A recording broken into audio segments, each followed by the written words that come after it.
Queridos, sejam todos bem-vindos ao Gineflix, o seu portal de informações sobre a saúde feminina.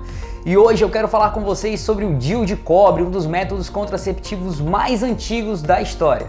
E para quem nunca viu, este aqui é o DIU de cobre, composto aí de polietileno de baixa densidade. Esse plástico branco aqui tem esse formato em T e envolto a esse plástico vem o cobre, um cobre com 99,9% de pureza. E esse dispositivo totalmente estéril, quando colocado na cavidade uterina, essas hastes laterais servem para sustentar esse DIU aqui, para que ele não saia, entendeu? E elas são bem flexíveis e praticamente indolor, para que a paciente não tenha dor aí, ela não vai sentir essa pontinha do plástico incomodando aqui nas pontas do útero. E como é que funciona o DIU de cobre? Qual que é o mecanismo de ação? Quando ele está colocado dentro do útero, importante enfatizar, viu? Quando ele está dentro do útero, se ele estiver no colo, ele não está fazendo nada. Quando ele está dentro do útero, ele age mudando esse ambiente uterino, que torna esse ambiente totalmente hostil para o espermatozoide. Além de mudar o muco cervical, deixando ele bem mais grosso, o cobre funciona também como um espermicida. E além de tornar esse ambiente totalmente hostil para os espermatozoides, a presença do cobre aqui dentro do útero muda também a motilidade das trompas uterinas, então ela também dificulta a chegada do óvulo ao espermatozoide.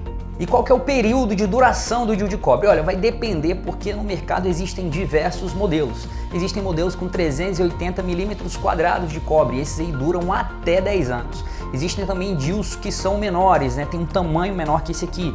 Por exemplo, para meninas mais jovens que têm aí um útero menor que 7 centímetros, o mini DIU de cobre vai ser o mais indicado. O mini DIU de cobre já tem uma duração de 5 anos. Também tem outro modelo no mercado que contém apenas 250 milímetros quadrados de cobre. Ele vai ter uma duração aí de 3 anos. E a taxa de falha do DIU de cobre, olha, ela é menor que 1%, um método altamente eficaz. Falando em números mais precisos, 0,8%. Isso vai ser equivalente a 8 mulheres em 1000 durante cada ano de utilização deste método. Uma coisa interessante do DIU de cobre é que ele não mexe em nada do seu ciclo fisiológico, ou seja, você continua produzindo os seus hormônios naturais em quantidades ideais, o que o seu corpo está produzindo, não tem nenhum tipo de hormônio sintético aí no seu corpo. E é daí que podem vir os primeiros efeitos colaterais. Então ele pode continuar aí tendo TPM, você pode continuar sangrando, você pode continuar tendo cólicas ao utilizar esse método. Em decorrência da presença do cobre dentro do útero, algumas mulheres podem ter aí um aumento do volume menstrual. Esse é o efeito colateral mais comum. Isso aí acontece até em 3 de cada 10 mulheres que colocam esse método. Outro efeito colateral também bem comum com o DIU cobre é o aumento das cólicas. Então, se aquela paciente, por exemplo, já tinha uma cólica aí nos 2 primeiros dias, ela tende a aumentar essa frequência de cólicas. Só que não é uma sentença que você ficará assim. A maioria das mulheres vai colocar o DIU cobre e não vai sentir nada, vai ficar tudo do jeito que estava. Vou colocar na balança aí se tá tranquilo continuar assim, tendo aquelas cólicas esperadas naquele mês, naquele período, e evitar outros problemas da pílula, por exemplo. Então compensa sim, na maioria das vezes, utilizar um método como esse. É óbvio que não é para todas as mulheres. Por exemplo, aquela paciente que já tem uma cólica forte, que chega a tomar remédio, vai no hospital quando está menstruada, o DIU de cobre não vai ser uma boa opção, tendo em vista que ele pode piorar esses sintomas.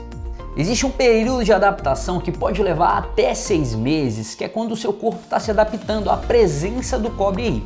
Então, nesse período de adaptação, é bem comum que as mulheres tenham mais sintomas, tipo sangramento e cólicas, e depois vão amenizando.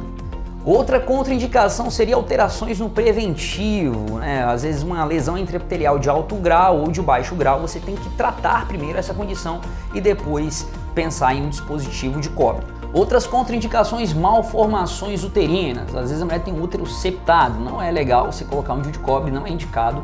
Outras contraindicações, presença de pólipos, endometriose ou miomas. Também existe aí uma cautela a tentar colocar um DIU de cobre. Você não deve optar por esse tipo de método, existem outros métodos que vão garantir um conforto maior para essa paciente. Outra coisa que a gente não pode esquecer são as DSTs. Paciente que tem alguma doença sexualmente transmissível tem que tratar e esperar um período para poder colocar um DIU de cobre. Eu estou falando de DST, eu não estou falando de candidíase. Interações medicamentosas, existe algum remédio, alguma coisa que pode atrapalhar a eficácia do meu DIU? E a verdade é que sim. Se você faz um tratamento com algum anti-inflamatório de alta potência, como por exemplo um corticosteroide ou algum AINES, por exemplo, né, ibuprofeno, naproxeno a longo prazo, né? Se você usou 5 dias, você usa isso constantemente, isso pode sim reduzir a eficácia do DIU de cobre. Isso pode acontecer porque o DIU de cobre ele funciona causando algumas reações locais, né? Algumas inflamações locais nesse endométrio e muda a conformação desse corpo uterino. Já se você usa uma medicação anti-inflamatória, isso pode reduzir a resposta do endométrio ao cobre. Mas isso não quer dizer que toda vez você vai ter que abandonar o cobre, não, mas é prudente que durante um tratamento com algo que seja anti-inflamatório você use um método adicional nesse período e depois tudo bem. E para finalizar, como é que é feita a inserção do DIU de cobre? É igual qualquer outro DIU, ela pode ser feita tanto em consultório quanto em ambiente hospitalar. A diferença vai ser aí a sedação, se for no hospital. O paciente dorme e acorda com DIU.